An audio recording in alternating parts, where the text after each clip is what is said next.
Hello and welcome to As Told By, a show that looks at the weird and crazy news in entertainment. I'm Will Washington. Some of you may know me from hosting Grap City over on Fightful, but I wanted to do something new with someone that's near and dear to me and has been for the last 21 years. Literally since our freshman year of high school.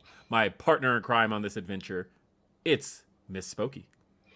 Hello, ladies, gentlemen, and non binary rulers alike. I am, as Will highlighted, Spoki, a content creator and Twitch streamer who is more than happy to be here today to talk about all the weird, wild, and crazy things that occur amongst the entertainment industry and the humans that exist within it. Yes, and each week we'll each bring two stories each to the table, and we'll discuss the shenanigans out of them. I've brought my two. Spoki has brought her two, and we're ready to discuss them. But first, I wanted to give a little bit of, I guess, introduction to who we are and why we are. Like I said, I host Grap City, that is a professional wrestling talk show over on Fightful, and I've been covering pro wrestling media since I was 17 years old, and I'm 34, so that's over half my life. Yeah, it's been a really long time. And like I said, I've known Spoki a long time. So long that calling her Spoki feels weird even coming out of my mouth because I instinctively just want to say the Govey and I can't because that's not who you are in this space, and that's all right. But I will adjust here to that. But it's even weird hearing you call me Will because like that's also traditionally not what you've called me since high school. Correct. I have a nickname for you, but instead of saying it, I'm just going to use the word redacted. There we are. And yeah, you've been around quite some time too. You've done entertainment news before. You've covered cons. You did it all for a long time. I wouldn't say all, but I've had my fair share of adventures. Let me boost your ego, dude. Boost away. She's done it all. I guess in terms of doing it all, what he means is I've had a long career and been a little bit of a Jane of all trades. Like he said, I did work a convention circuit for a number of years as a director of guest relations and panels, doing all sorts of super fun stuff there, interviewing all the cool kids out there, the celebrities and like, right? Voice actors, TV actors, movie actors, the whole shenanigans of the board. By the way, Phil Lamar, excellent human being. If you meet him, go say hi. He's super kind. I digress. I am now existing primarily in the digital realm with one of the more popular MMOs of the current time. I make a lot of content surrounding that. I stream twice a week surrounding that. Sundays and Wednesdays, 8 p.m. Mountain Standard Time. If you wanted to catch me live, you're more than welcome to come and hang out. There's a lot of conversation and shenanigans going on my side of the internet, as is too. It throws me every time because I'd say every time we catch up, I'm like, so what are you playing now? And she gives me this look like, what do you think? And the critically acclaimed MMORPG Final Fantasy XIV with the free trial up to level 60 and through the expansion Heavensward with no restrictions on playtime. Sign up today. You've been at this. So the stories I've brought today are very much from my wheelhouse. Those of you who know me know I'm known for a number of things. I've got an adoration for Mariah Carey. I am astute with professional wrestling, and I'm also a big fan, if you look at the background, of all things Power Rangers. So, of course, when there's two entertainment stories that fall into at least two of those categories, I had to bring those to the table. The first one I want to start with, on the professional wrestling side. Spoki, what do you know about Ric Flair? You mean that old guy with the bad tan that goes woo all the time? Yes. Got it. There's also a rap song that exists. I know that's that. True. Well, Ric Flair You are correct about a number of things. The main thing you're correct about is that he is old. And to be specific, Ric Flair is 73. Jesus. That's important to note because Ric Flair announced this past week, if you weren't aware. Now, this had been rumored for quite some time amongst pretty much everyone in wrestling media, kind of knew this, but nobody thought it was like ever actually going to happen. But Ric Flair just announced that he is going to have one last match in Nashville on July 31st. But you said 7-3, right? 73? Oh, yeah. I guess old dogs can still do new tricks. No, he absolutely can't. So the thing is, Ric Flair, Ric Flair, of course, officially retired from in-ring competition in WWE back in 2008. Now, mind you, think about how long ago that was. 2008 was 14 years ago. So he was like 59 at the time. And even being 59, we were like, wow, Ric Flair is really old. But we're glad he's finally going out now. And so he retired from WWE at WrestleMania 24. 2008, and then he ended up jumping over to TNA, and he had a couple more matches there, and he's wrestled off and on here and there, like traveling circuits. But Ric Flair most notably had a heart attack just a few years ago and was literally declared dead at one point. And so that's the part that's got people really raising their eyebrows at the idea that Ric Flair wants to step into a ring one more time. Can I... With who? Who is he planning on wrestling that's not going to kill him, or at the very least to break a hip in the process? All of that is still rumor. The prevailing rumor is that it's going to be a tag team match that will feature Ric Flair teaming up with a team that's known amongst wrestling fans as one of the greatest wrestling teams that exists today, FTR, which is Dax Harwood and Cash Wheeler, and they would be taking on the Rock and Roll Express and what was rumored to be Ricky Steamboat, but Ricky Steamboat tweeted the other day, yeah, I'm not doing that. And so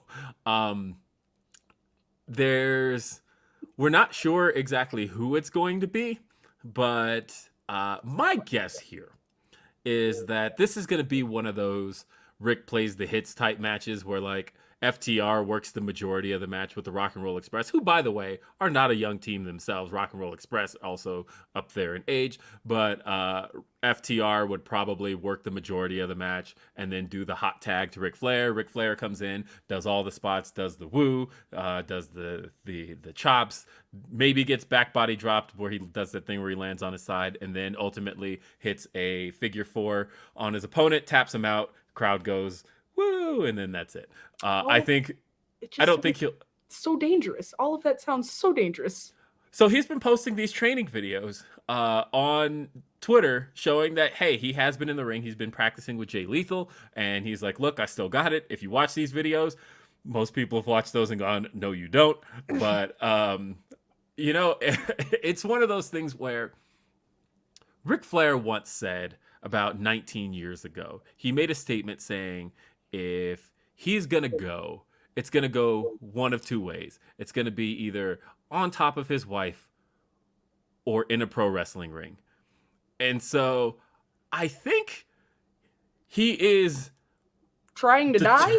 I think he's determined to manifest that it's going to be one of those two things. And like, I guess it was one of those growing up. I always said to myself, Ric Flair is going to die in a pro wrestling ring. That man lives and breathes pro wrestling, and I think he is never going to let it go, and that has to be the place where they bury him. I just didn't think that would like actually happen, but now knowing that he still wants to continue in the ring, and the thing is, he announced on Twitter, it's the final Ric Flair match, but also he said that multiple times before. So there's not a piece of me that believes if this is successful that he actually would. Yeah, no. When is this supposed to happen? July 31st, literally 2 months from now. So Ric Flair is just trying to add an extra element of chaos to 2022 because I'm thoroughly convinced, based off of everything that you've said to me here today, that he is literally just going to go die. Right? He just wants to do that in front of everybody. So I would prepare emotionally Well, what's for that. interesting too is that social media kind of canceled Ric Flair like a year ago, because of, oddly enough, a story we all knew, but it was one of those when you hear it from somebody else's mouth, you realize how bad it was. Because Mm, there's a infamous story called the plane ride from hell. Ric Flair was on a plane with numerous other wrestlers, and Ric Flair, the way he always told it was, he had he was naked under his robe, and he had like flashed one of the stewardesses, and was doing like typical what we knew at the time to be Ric Flair stuff, right? Like everybody always knew that Ric Flair was the dirtiest player in the game, as his nickname was or mm, is. This was like all stuff we knew about Ric Flair, and he even told this story on ESPN. And when people mm. all heard it at the time, they're like, "Oh, that Rick, he's so crazy." But then, Dark Side of the Ring, a series that airs on Vice, ran the story, but also interviewed the stewardesses who actually, or the flight attendants, I should say, who more so uh, told the story from the perspective of, no, that was sexual assault, and this man is a crazy old pervert. And hearing it from that perspective, it was like, I think the whole world kind of heard all of that and decided, nah, we got to get Ric Flair up out of here. And so, like, Ric Flair was rumored he was going to sign with AEW, like maybe even a week before or week after this story came out. And then all of a sudden, everybody backed off of Ric Flair and was like, no, we don't fuck with Ric Flair no more. And so it's interesting that time has mostly healed that in a way where there's some general, I would say there's, in the wrestling world, three sentiments around this. There is one, the people who are very much still like, no, Ric Flair's out of here. We let Ric Flair get away with a lot because he was a playboy and that's who he is. Yeah. That's there's that sentiment. There's the sentiment of Ric Flair, one of the greatest wrestlers of all time. Let him go out in the industry that he helped put on the map. And then there's the very common sentiment I'm seeing of, it is incredibly irresponsible for any wrestling company to put this on and let this man do what he's planning on doing in a ring. I'm also that camp too. Camp 3, 1 and 3. That's Either way, this match is reportedly going to happen as of now. It's scheduled to happen. Tickets are probably going to sell really well for this. It's not being put on by any of the major promotions. It's actually under the banner of Jim Crockett Promotions. It's part of the StarCast convention event. StarCast is a major wrestling convention that usually accompanied, for a time, it accompanied AEW events. This time it's actually going to be in Nashville with SummerSlam this year. So I think it's going to sell well. I think there's a lot of people who just kind of like aren't online like that and probably like don't even know those old stories and are just like, hey, Ric Flair is my childhood idol. I want to go see this. And I think it's going to do well. Well, What you got? it does do well. What I have, speaking of old guys, although I guess in this case it doesn't really count. I don't know if you're aware, but Biggie Smalls got a birthday coming up. He's going to be 50, or would be 50, circumstances had they allowed. Wow. Yep. To celebrate, the entirety of NYC has decided they are going to release limited edition Metro cards. You go, you catch the subway, you get a Metro card, you're going to get that iconic picture of Biggie Smalls with the crown and the red background on your Metro card for a limited amount of time. According to the according to the MTA, they will be printing 50,000 limited time Metro cards that will have that portrait, and they will be released on a first come, first serve basis out of vending machines surrounding the subway areas. If you live in NYC, you can go to Lafayette Avenue, Clinton Washington Avenue, or Atlantic Avenue, or Barclays Circle. I don't know. So these are all places around Brooklyn. Good. Go around Brooklyn, get you a Metro card, but please be nice and just take one. I get the feeling that that's not going to be the case. I know that's not going to be the case at all. I say this, as somebody who's been to New York and somebody who gets a Metro card every single time I go. and I usually just do the whatever the multi-day thing is, because it's cost effective because I take the subway. The thing is, I collect my Metro cards from my trips. I know New Yorkers will probably find that weird because they're like, it's just a fucking Metro card. Like, just throw the shit away when you're done. But for me, I like to commemorate my New York trip, so I do have a collection of my Metro cards. Mhm. I would actually be into that, simply because I like collecting. I um, I realized just yesterday as I was sitting in my car listening to music that I was really big into the bad boy camp. I was literally telling Spoki right before this that my favorite song in the sixth grade was Anywhere by 112. And because I loved 112, but I also loved Mace and I also loved Puff and I loved Big.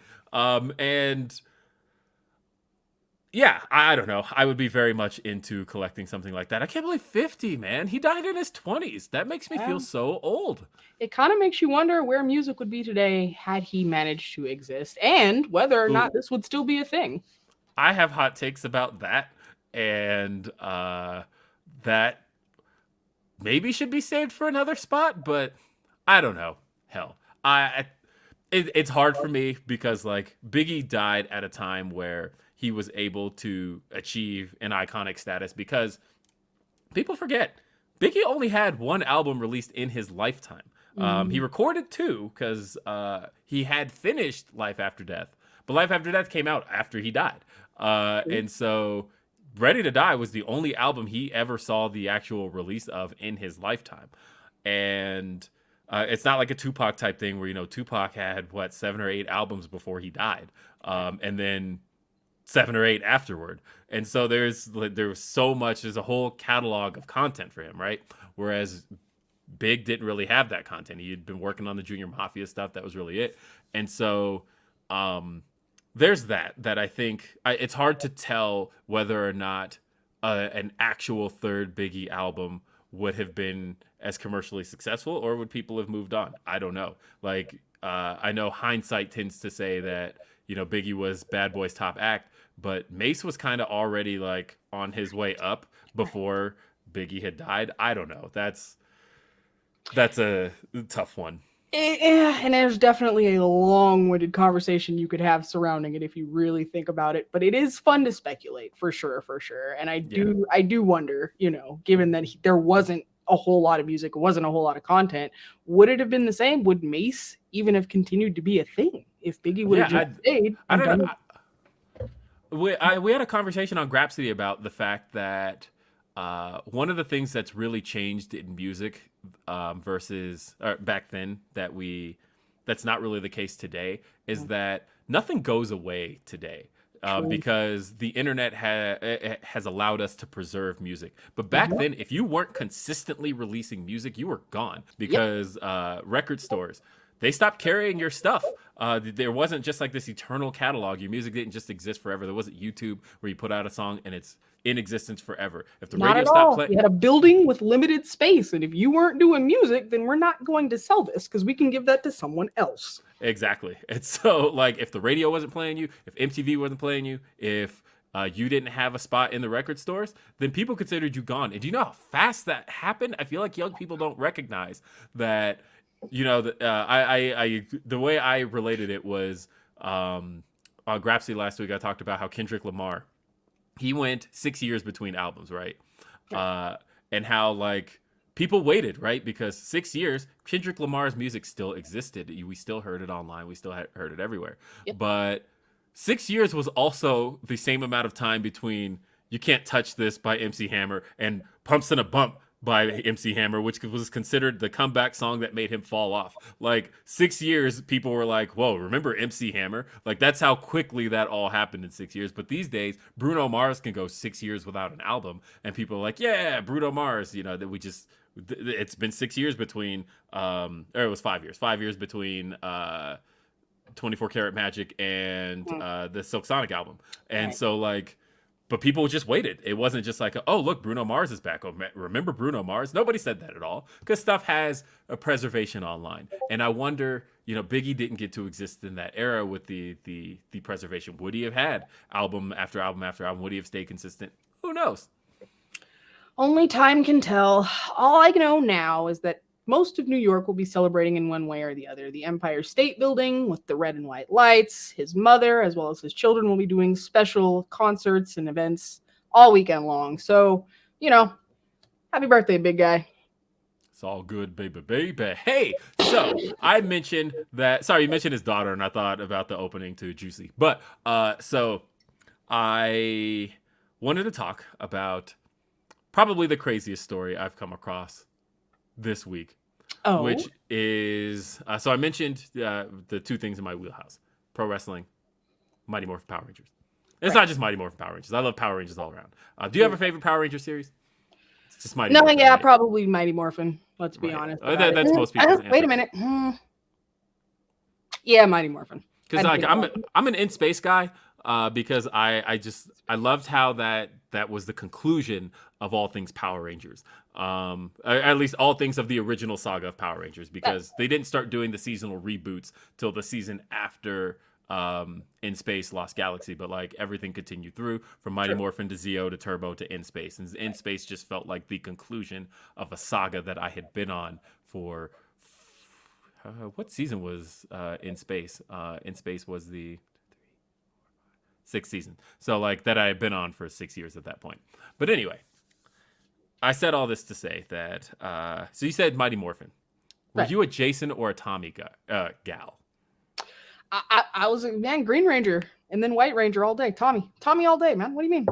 So yeah, I was Jason. I think Jason, I love Tommy. I think Tommy is an excellent, I think he was an excellent auxiliary character, but I was all about Jason. I feel like Jason had more heart. I feel like Jason had more passion. And I thought Austin St. John was just a better actor. But you know what? You win this round because Austin St. John has been arrested for COVID fraud. And according to TMZ... Wait, what? What? Yes, that's the story I'm going with. Austin St. John, according to TMZ, the actor who played the Red Ranger in the 90s TV series Power Rangers, had his house raided by the feds and is now under arrest in a massive federal criminal case. Geez, Jason, that's not very heroic of you. Yeah, so he had 15 FBI agents in tactical gear roll up in that man's home yesterday. So this, we're recording this on a Friday. It happened Thursday morning, 7 a.m. They rolled into his home in Texas, brandishing AR-15s into this man's house. They entered and they came out with simply him. Why did we need so many people? Look, because this man could have been like, Ranger, right? So I know this man was about to be like, it's morphin time, and right. take them all out like it's would have taken them all out like putties. But so I can imagine. I'm sorry, I just can't get the image of FBI agents in suits, 3-piece suits with the shades going. It's not funny. What? Okay, so give me I need the ins and outs of the COVID fraud specifically. Do we have those? Yes, we do. So apparently, do you remember about 2 years ago when pretty much the world was shutting down? Yes. The Small Business Administration did the Paycheck Protection Program that was designed to help small businesses keep going with their loans. Yeah. So they got loans, right? So Austin St. John had apparently gotten 16 of those loans, totaling $3.5 million, which he then used for personal purposes. Personal purchases. And the feds are claiming that it was all obtained fraudulently, regardless of how it was spent. I don't know how many times I'm gonna facepalm today, but like, so there's two words that are very important to pay attention to when you say business loan, and that's business and loan. You don't get a business loan for personal use, and it's a loan, so you have to pay it back. So, of course, Austin St. John, I believe the majority of his money right now is made on the convention circuit. That his income is conventions. If you follow him on social media, you see that man is at a con multiple times a week. Sometimes like at cons that I didn't even know existed, but that man works multiple cons a week. Sure. And so when he so when you talk about loss of income, obviously with conventions shutting down for nearly a year and a half, he wasn't at any of those, right? So like it could be argued that he absolutely needed to obtain small business loans. One might even argue that if he like I don't know this to be a fact, so don't quote me on this, but it says he took out 16. If he was working 16 different conventions, was he claiming them each as one rather than as his total income? I just want to know what you need $3 million in 2 years for. What's going on, bud? What are you doing? Of course. Yeah. So either way, this is crazy. That I saw somebody post the gif of Rita Repulsa laughing, and it was just like Rita after she called the feds, which just had me dying. The internet is undefeated, I swear. But yeah, so Austin St. John, the Red Ranger. I even brought with me for this episode my Megazord from or Mighty Morphin.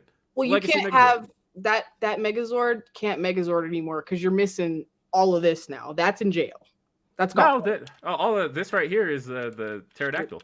You get arms and get arms. And, oh yeah, I guess you're right. But you get arms, legs, and then a chest plate. But the rest of it, you can't Megazord right now. He's in jail. Can't Megazord. Right. Like, because I don't recall that they were able to have access to each other's Zords. I know when Tommy was out, they were able to summon the Dragon Zord, but that's about it. But Tommy had to give the Dragon Flute over to Jason. So I have a Dragon Zord right there, by the way. That's what that is. Right there. Dragon Zord. And I just thought this was interesting because this is also the second Red Ranger to end up in prison. God, it's the cursed. It's the cursed Ranger. Ricardo Medina, who was the Red Ranger of Power Rangers Wild Force. Although to be fair, that wasn't entirely on him. No, what him? The manslaughter? I thought it was self-defense.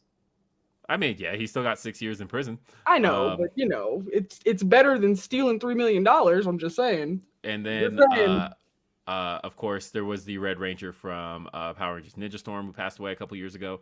And in this case, Austin St. John could face a maximum of 20 years in prison for this. Ooh. Play stupid games, win stupid prizes? I don't know. Good luck, bud. Good luck. What do we got last here, Spoki? I was going to say tragic, but speaking of tragedy, well, I guess it depends on who you ask, really.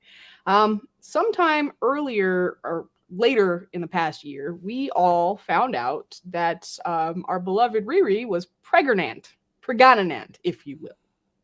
She was carrying the child of A$AP Rocky.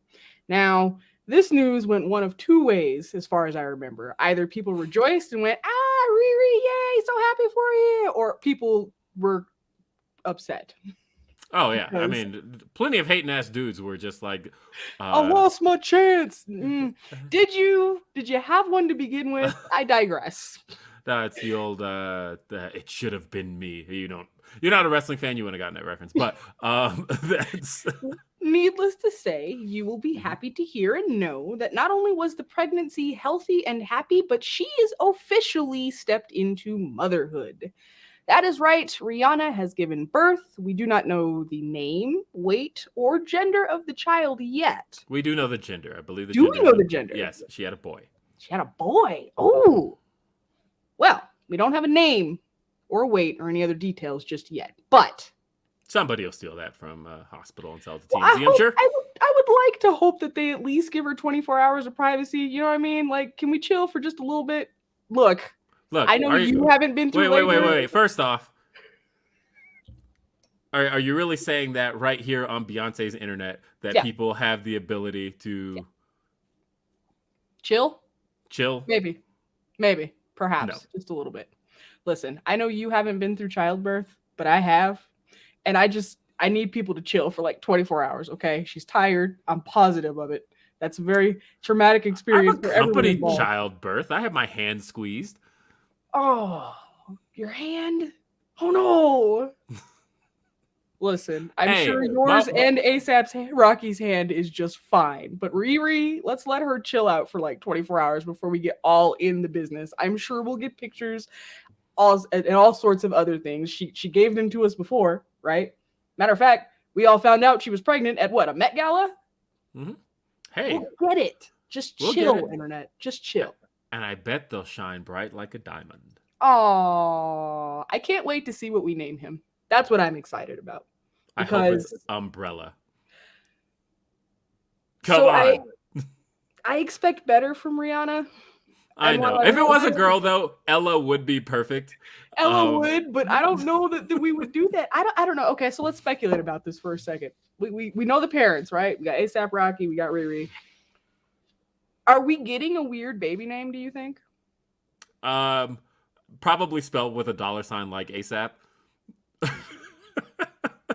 Isn't that illegal? Didn't they outlaw that in the United States? I don't know. Look at Elon Musk's kids. They're not math equations.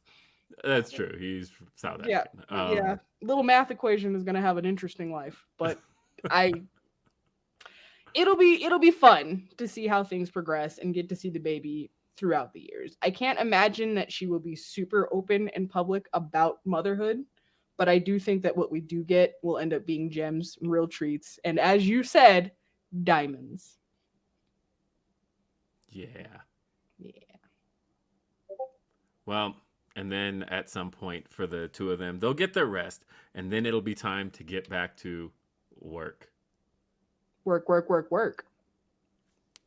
And then in a year, they'll get to have birthday cake. All right, so stop. That's enough. I'm cutting it off. Cake. All right, fine. Anyway, this was a hoot. This was a great way to start off As Told By with Will Washington and Spoki. Let us know what you think. Let us know what you thought of the show. Leave us your feedback, and don't forget to continue checking out Know Your News. And for our listeners, if you'd like to contribute and have your statement or question read on the air, go to kynchat.com, leave a donation of any size, and your statement or question will be read on the next edition of the podcast. Or if you prefer that they can be read on one of our other podcasting, including Know Your News Tonight with Jimmy Van, or Get the Flick Out of Here with Kate and Alex, two of my favorite people, do so. Otherwise, folks, thank you for being with us on this first edition of As Told By, right here on Know Your News. I'm Will Washington. I'm Spoki. We'll see you next time. Have a great day. Peace. Roses are red, violets are blue. I click the subscribe button. You really should too. If you like videos about real news stories that are funny, stupid, or weird, subscribe now.